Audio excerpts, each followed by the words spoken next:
Ողջույն բոլորին, այս տեսանյութում ուզում եմ մազերի կտրման մի քանի եղանակ ասել, օրեր ասել, որոնք որ շատ կարևոր են ձեր մազերը ճիշտ աճելու համար։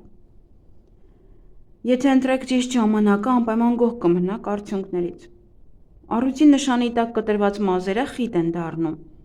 մինչդեռ կույսի նշանի տակ կտրված մազերը արագ են աճում։ Սխալ ժամանակ ընտրելու հնարավոր հետևանքներից են մազերի նոսրացումը, մազաթափությունը և թեփը։ Կան նաև որոշ փորձեր խոյի և եկվորյակների նշանների տակ կտրվածքների վերաբերյալ։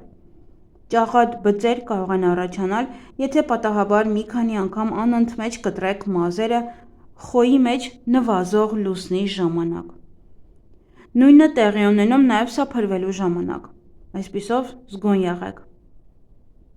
Մազերը կենդանի օրգանիզմ են, որոնք կարող են կուտակել նյութեր շրջակա միջավայրից, կեղտ, փոշի և ամենակարևորը ճառագայթում։ Օրինակ երկար մազերը կարող են բավականին մեծ լիցք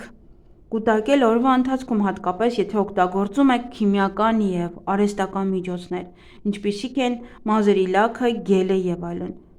Եթե հաճախակի տառապում եք գլխացավի և միգրենից, փորձեք կարճ սանրվածք։ Եվ իհարկե ես նշել եմ, որ օրերին կարող եք կտրել միգրենի ցավը թողելու համար։ Խուսափեք քիմիական մազերի խնամքի բոլոր միջոցներից և երեկոյան լվացեք ձեր մազերը կիսագոլ ջրով։